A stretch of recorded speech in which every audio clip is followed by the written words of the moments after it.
Karena itu jangan heran kalau ada yang mengatakan bahwa masyarakat kita itu lebih Arab dari orang-orang Arab sendiri ya.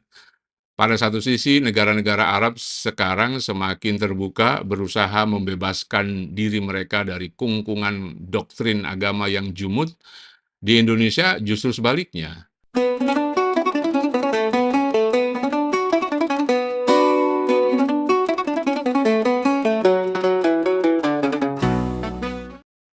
Halo, selamat datang kembali di kanal Idetopia. Hari-hari ini berita kita ramai tentang penangkapan wakil menteri oleh KPK. Ada banyak sekali ulasan tentang berita ini dan banyak orang yang mengulas tentang kasus korupsinya. Tetapi yang menarik perhatian saya adalah 3 dari tersangka korupsi itu adalah perempuan dan semuanya mengenakan jilbab.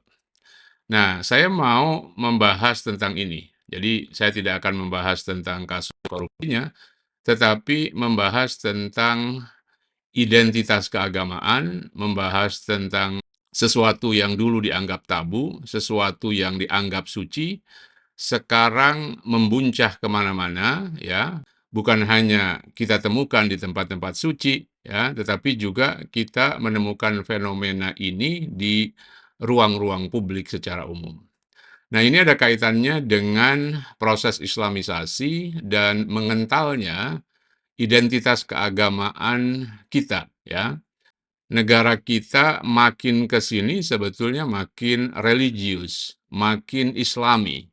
Setidaknya itu dipertontonkan dengan simbol-simbol yang kasat mata, ya, sesuatu yang bersifat formalistik, sesuatu yang bersifat simbolik. Nah, saya mau mengulas soal ini, ya. Jadi sekarang ini bukan sesuatu yang aneh lagi kalau kita melihat orang-orang dengan busana religius, dengan tampilan religius, tapi berada di tempat-tempat yang tidak layak, ya. Bukan hanya di KPK, tetapi kita sering melihat orang-orang yang mengenakan busana muslim atau busana muslimah berada di tempat-tempat yang seharusnya mereka tidak ada di sana. Misalnya, dulu sulit sekali atau aneh kalau melihat perempuan berjilbab ada di bioskop misalnya, atau perempuan berjilbab ada di kafe atau bar. Sekarang fenomena itu sangat biasa ya. Kalau kalian berkesempatan pergi ke kafe atau ke bar misalnya, jangan heran kalau ketemu perempuan berjilbab, merokok, dan mungkin juga minum minuman keras ya. Nah, ini ada kaitannya dengan proses islamisasi dan mengentalnya tingkat religiositas negara kita. Khususnya sejak reformasi tahun 1999, masyarakat kita memiliki kebebasan, bisa mengekspresikan segala kegiatannya, termasuk kegiatan politik dan keagamaan. Sesuatu yang di masa silam sulit dibayangkan bisa dilakukan oleh kaum muslim, sekarang ini dengan mudah bisa dilakukan, ya. Seperti kita tahu pada zaman Orde Baru dulu, pada zaman Soeharto, kegiatan umat Islam dibatasi. Bahkan untuk mengenakan busana atau mengenakan pakaian itu diatur oleh penguasa.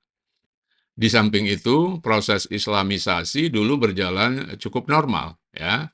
Tidak ada pemaksaan, tidak ada tekanan sosial, sehingga masyarakat tidak merasa berdosa atau tidak merasa terkucilkan kalau mereka berbeda dari kelompok yang lainnya. Nah, yang terjadi dengan masyarakat kita sekarang adalah semacam social pressure, ya. Ada tekanan sosial yang begitu kuat, sehingga perilaku masyarakat kita, perilaku keagamaan masyarakat kita cenderung homogen, ya. Meskipun tidak ada pemaksaan dari pemerintah untuk memakai jilbab misalnya, tidak ada paksaan untuk kaum perempuan menutup kepalanya, tetapi di lapangan kita melihat ada tekanan sosial yang begitu tinggi. Nah, ini yang terjadi di ruang-ruang publik kita sekarang ini. Jadi orang mengenakan jilbab itu bukan karena tuntutan agama, tetapi karena ada desakan, karena ada tekanan sosial yang begitu kuat, ya. Tidak usah jauh-jauh kalau kita simak di media sosial misalnya, komentar-komentar nyinyir terhadap orang yang tidak berjilbab atau berpakaian yang mereka anggap kurang senonoh, itu banyak sekali dan sangat mengganggu ya. Nah, apa yang kita saksikan di KPK ada perempuan berjilbab menjadi koruptor, itu adalah bagian dari fenomena, mengentalnya identitas keagamaan secara umum. Sesuatu yang dipaksakan begitu rupa, maka, ujungnya adalah seperti ini ya, ujungnya seperti yang kita saksikan. Kalau ada orang yang komplain bahwa nama Islam menjadi tercemar karena ada orang mengenakan simbol-simbol Islam, itu tidak bisa disalahkan karena para tokoh Islam sendiri, para kiai, para ulama, terus-menerus gencar mendesakkan agenda Islamis mereka kepada masyarakat Indonesia. Ini yang disebut sebagai creeping Islamization, ya, Islamisasi yang sembunyi-sembunyi, yang pelan-pelan dan lambat laun bisa mewarnai, mendominasi ruang-ruang publik kita. Saya selalu membandingkan situasi tahun 90-an atau tahun 80-an dengan situasi setelah tahun 2000-an, khususnya setelah tahun 2010. Dulu ketika saya masih sekolah, di ruang-ruang publik itu jarang sekali melihat perempuan berjilbab, ya.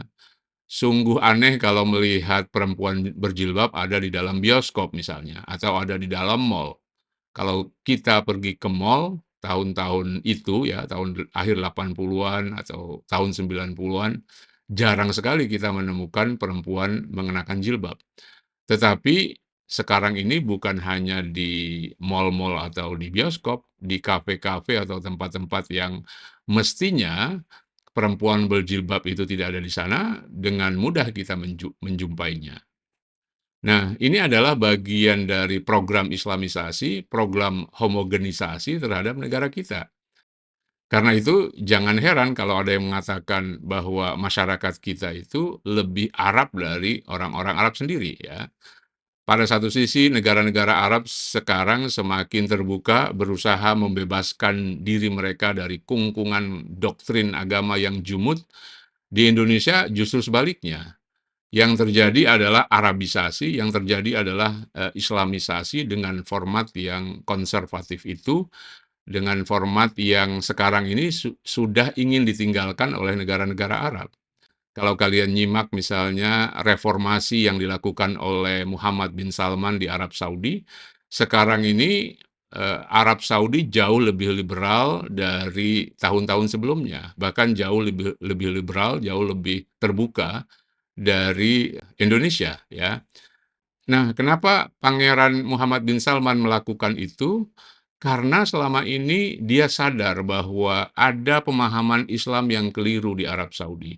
Pemahaman Islam yang konservatif dan itu bukan hanya mengekang kebebasan warga, tetapi juga berdampak bagi pertumbuhan dan kemajuan Arab Saudi. Karena itu sejak 2016 Pangeran MBS atau Muhammad bin Salman melakukan reformasi politik, melakukan reformasi keagamaan. Ulama-ulama yang sebelumnya mendominasi istana, mendikte bagaimana pemahaman keagamaan Arab Saudi sekarang sudah dikesampingkan ya. Lembaga agama yang tadinya mengontrol pemerintah dan masyarakat dibubarkan. Nah, perlahan-lahan Arab Saudi membebaskan diri mereka dari doktrin kolot, dari pemahaman-pemahaman yang menyeragamkan masyarakat. Nah, sayang sekali gerakan seperti ini justru tidak ada di Indonesia. Dulu yang melakukan hal semacam ini adalah para pembaharu muslim.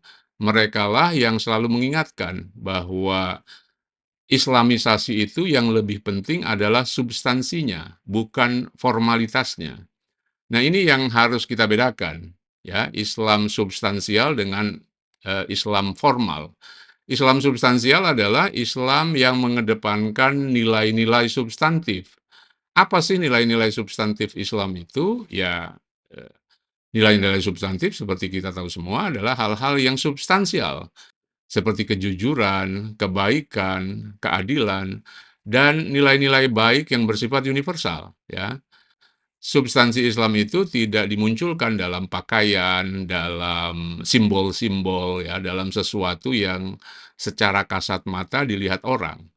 Nah, ini yang terjadi di Indonesia sebetulnya, ya. Proses Islamisasi di Indonesia itu lebih mengedepankan identitas, lebih mengedepankan simbol-simbol yang sangat rapuh sesungguhnya. Yang terjadi di kita adalah menekankan aspek-aspek formal dengan melupakan sisi substansialnya. Kita terlalu menekankan hal-hal yang seremonial, hal-hal yang formal, sehingga hal-hal yang substansial itu diabaikan. Nah, jadi jangan heran kalau kita melihat simbol-simbol atau identitas keagamaan itu nanti identik dengan kejahatan, identik dengan hal-hal yang selama ini justru dilarang oleh agama, ya. Nah, itulah yang terjadi dengan masyarakat kita, ya. Secara umum, kaum Muslim makin religius, tetapi religiositas mereka umumnya hanya pada level formalitas, pada hal-hal yang bisa dilihat orang. Nah, jadi itu, apa yang kita saksikan hari-hari ini, tersangka KPK seorang yang menonjolkan, atribut keagamaan, seorang yang membawa identitas keislaman, itu adalah fenomena umum akibat dari islamisasi, akibat dari pemaksaan, akibat adanya social pressure atau tekanan sosial, sehingga orang beragama bukan karena kegairahan terhadap agama, orang beragama bukan karena merasa terpanggil dengan ajaran agama, tapi karena ada pemaksaan yang begitu luar biasa, ada tekanan sosial yang begitu luar biasa, sehingga semua orang harus merasa seragam. Bukan karena itu sebagai kewajiban, tetapi karena mereka merasa terpaksa, mereka merasa tertekan. Kalau tidak melakukan itu, mereka akan mendapatkan bulian, mereka akan mendapatkan cemoohan dari rekan-rekannya, dari tetangganya, atau dari masyarakat sekitarnya. Oke, kita cukupkan sampai di sini. Terima kasih sudah menonton. Salam.